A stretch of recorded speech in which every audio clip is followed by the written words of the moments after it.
આહા, ખેતરમાં એકદમ લીલોછમ પાક લહેરાતો હોય એ જોઈને જે આનંદ થાય એની વાત જ શું કરવી. પણ અચાનક એ જ હસતો રમતો પાક સુકાવા લાગે ત્યારે બધી મહેનત પર પાણી ફરી વળતું દેખાય અને મોટાભાગે આપણે શું કરીએ? સીધા જઈને ફૂગની દવા લઈ આવીએ, છાંટીએ, પણ કંઈ ફેર જ ના પડે. કેમ? કારણ કે સાચો ગુનેગાર ફૂગ છે જ નહીં, એ તો છે બેક્ટેરિયા. તો ચાલો આજે આ છુપાયેલા દુશ્મન એટલે કે જીવાણુજન્ય રોગોની બરાબર ઓળખ કરીએ. આ એક એવો સવાલ છે જે દરેક ખેડૂતને મૂંઝવે છે.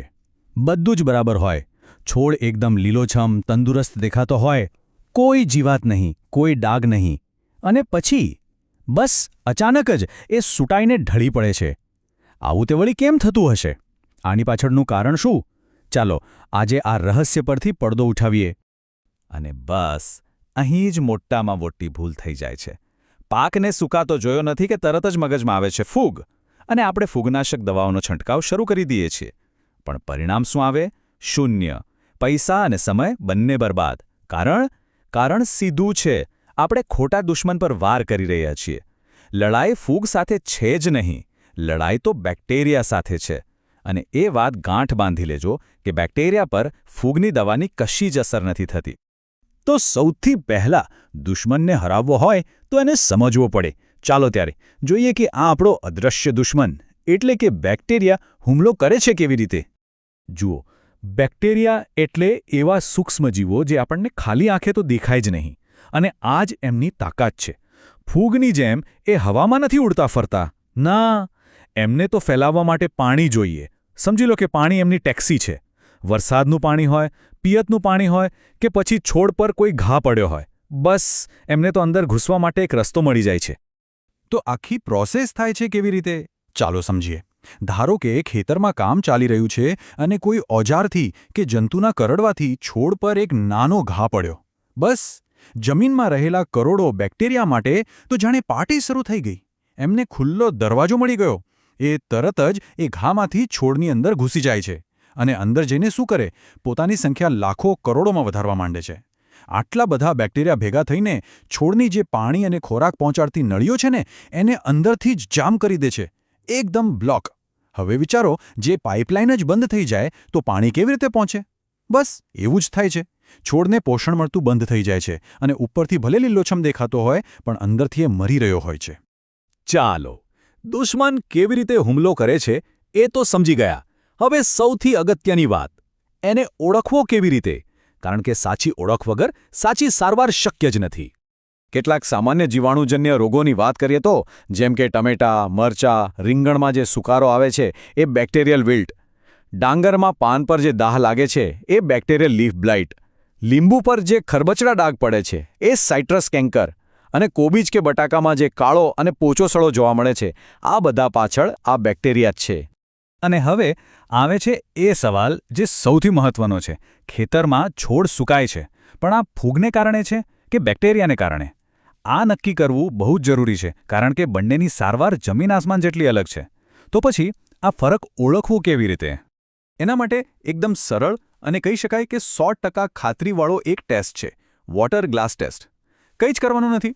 જે છોડ સુકાઈ રહ્યો છે એની એક ડાળી કાપો અને એને એક કાચના ગ્લાસમાં, જેમાં સાદું પાણી ભર્યું હોય, એમાં મૂકી દો. બસ. હવે શાંતિથી જુઓ. 5 મિનિટમાં જો એ ડાળીના કાપેલા છેડામાંથી સફેદ દૂધ જેવી કે ધુમાડા જેવી ધાર નીકળતી દેખાય ને, તો સમજી જ જવાનું કે આ 100% બેક્ટેરિયાનો જ હુમલો છે.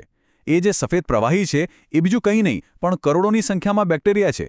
અને જો આવું દેખાય તો પછી ફૂગની દવા પર ₹1 પણ ખર્ચવાની જરૂર નથી. ઓકે, તો રોગની ઓળખ તો થઈ ગઈ. હવે વાત આવે છે એને રોકવાની.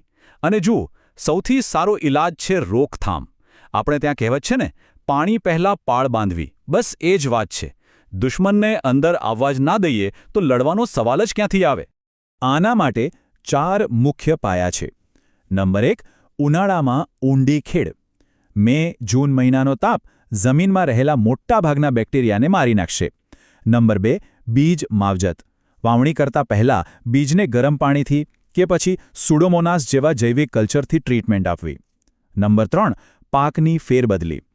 એકના એક ખેતરમાં દર વર્ષે એ જ પાક ન લેવો. અને નંબર 4, જે ખૂબ જ અગત્યનું છે, સ્વચ્છતા. ખેતીમાં વપરાતા ઓજારૂપ હંમેશા સાફ રાખવા, જેથી એક છોડનો રોગ બીજામાં ન ફેલાય. પણ માની લો કે આટલી બધી સાવચેતી રાખી છતાં પણ રોગ આવી ગયો તો શું? તો પછી વારો આવે છે આપણા રાસાયણિક શસ્ત્રોનો ઉપયોગ કરવાનો. ચાલો હવે એ જોઈએ કે આ બેક્ટેરિયાને ખતમ કરવા માટે કઈ દવાઓ સૌથી કારગર છે.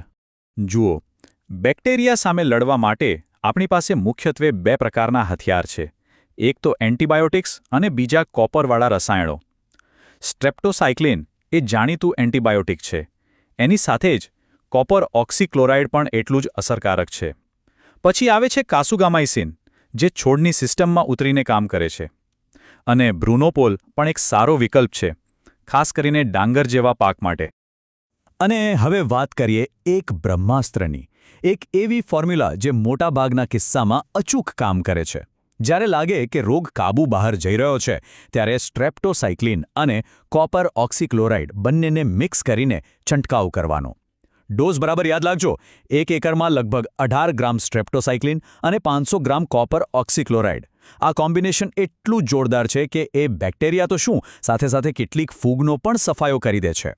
સારું, હથિયાર તો મળી ગયું, પણ એને ચલાવવાની સાચી રીત પણ ખબર હોવી જોઈએ, નહીં તો એ નકામું. તો ચાલો હવે કેટલીક જરૂરી ટિપ્સ પર નજર કરીએ.